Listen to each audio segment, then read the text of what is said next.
Hi everyone, welcome back. I'm here with another video about one of my favorite classics, The Hidden Hand by E.D.E.N. Southworth. Through her unimaginable storytelling skills, this author created a persona that was frowned upon by society. She also disregarded how one would usually react and showed readers how it could be lovable to be strong-willed. By pairing the main character against the most objectifying men, E.D.E.N. Southworth uses Capitola to defy the societal views of how women should act for this time period. Her trials in life can add some insight to her mindset when writing The Hidden Hand.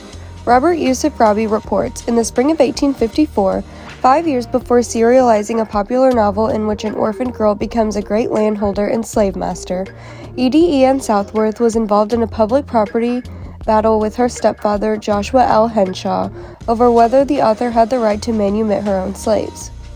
With this economic and political oppression looming at her, she took to writing in order to try and change these views. She creates a character that acts the complete opposite of how men wanted a woman to act and shows that just because a girl is outspoken doesn't mean she cannot be fruitful in life. Now, these details may seem vague, but there are spoilers ahead. However, not even half of what's covered today can begin to show you all what this novel has to offer. The first man Capitola has to put in place is her savior and new guardian, Old Hurricane. He rescued her from the streets and court of New York, where she was already stepping into her masculine role and dressing as a boy to sell newspapers. Their relationship is very tumultuous because Old Hurricane is used to a very submissive, thankful, and quiet woman. With Cap, she embodies the exact opposite. He has a preacher observe her, but she sends him running away with her witty antics. Their most outrageous fight takes place over her taking rides into the country unaccompanied, which is directly against his wishes. He gets very rude with her, exclaiming, "And didn't I forbid you to do that, minion? And how dare you disobey me? You, the creature of my bounty. You, the miserable little vagrant that I picked up in the alleys of New York and tried to make a young lady of. But an old proverb says, you can't make a silken purse out of a pig's ear.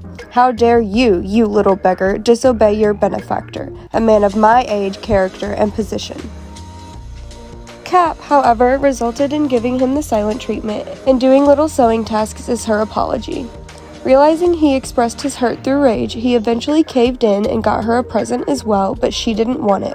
Too honest to take a gift that she felt she did not deserve, and yet too proud to confess as much.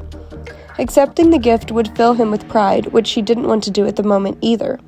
Kristen Pond describes, "Here, as in many of the encounters between Cap and Hurricane, their gender roles are reversed and Cap appears masculinized through her resistance to sentimental discourse, while Hurricane becomes feminized through his own sentimental and emotional language." Their relationship continues this way throughout the novel, with Cap letting him know multiple times she won't stand for his madness. She even reacts to his leaving unannounced in the same manner as I've read above, to give him a taste of his own temper.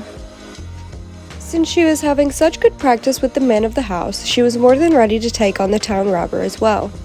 No lady wanted to meddle in the business of criminals except for this one. Black Donald gives Cap more trials and scares, which she wittingly overcomes. The first encounter with the robber happens when he assumes the role of peddler and enters the home. When he reveals himself, she throws herself onto his back, yelling that she's caught him, but he quickly shrugs her off and escapes. The next instance is when his 3 men come to kidnap her, but she spots them hiding under the bed, excuses herself out, and locks them inside. Realistically, a woman would have never escaped 3 men out to get her, but Southworth once again wanted Capitola to surpass everyone's expectations. Old Hurricane was in awe of her, exclaiming, "Oh, my dear Cap, my heroine, my queen, and it was you against whom I was plotting treason, ninny that I was. You that have saved my house from pillage and my people from slaughter. Oh, Cap, what a jewel you are, my dear." Southworth, having a character that embodies such toxic masculinity react this way really speaks to how outrageous and uncommon it was. Since 3 men failed, Black Donald comes to retrieve Cap himself, but she tricks him into sitting on a trapdoor.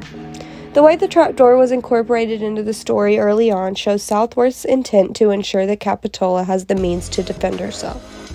This also speaks to how when women are given the tools to succeed, they can. Plus, putting her against a criminal who's escaped every officer and man he's encountered, except for the courageous Capitola, shows that Southworth wants to enforce this message of strong women. Their relationship doesn't end there because Capitola frees Black Donald from jail where he was sentenced to death. Her kindness changes the hardness within him, and he thanks her. "God bless you, brave and tender girl, and God forsake me if I do not heed your advice," said the outlaw, pressing the hand she gave him while tears rushed to his eyes. This speaks to how powerful her influence is and how sometimes people need someone to care. I think her adding in this sweet moment speaks to how women can be caring while defending themselves at the same time. Another villainous man Capitola must outsmart is Craven Lenore. He first appears in the beginning of the novel in the dark woods. He wants her to chat, but his motives are much more sinister, so she convinces him to unsaddle his horse so she can sit. Then she quickly rides away.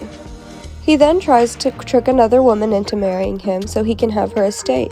However, Capitola thinks quick to switch clothes with her so she can go back home and fight for her guardianship to be removed from the evil men that obtained it and arranged this marriage.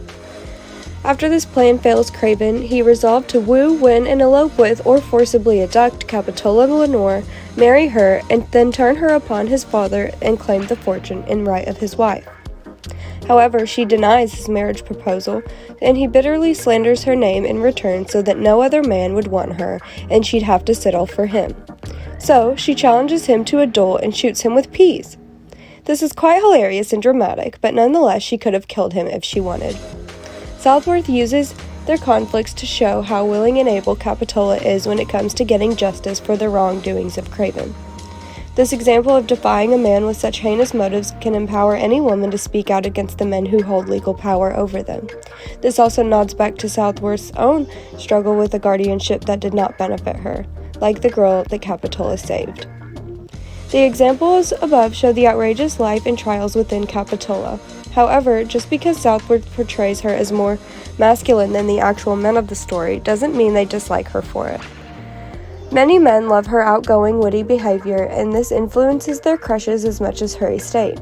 Michelle Anna Bate describes this best, saying, "Rather than being repulsed by her physical strength or emotional fortitude, they find these qualities attractive. Impressed by her pluck and amazed by her independence, male characters from the admirable Herbert Grayson and Major Warfield to the villainous Craven Lenore and Black Donald fall in love with her. Craven swoons at the sight of Cap's flaming cheeks. Black Donald repeatedly asserts that she is a brick, and the cantankerous old hurricane concedes that the capricious young woman is his favorite. By pairing the main character against the most objectifying men, E.D.E.N. Southworth uses Capitola to defy the societal views of how women should act for this time period, and more than likely hoped that every woman would embody some of Cap's traits. Thanks for tuning in. I hope you all give this a read soon.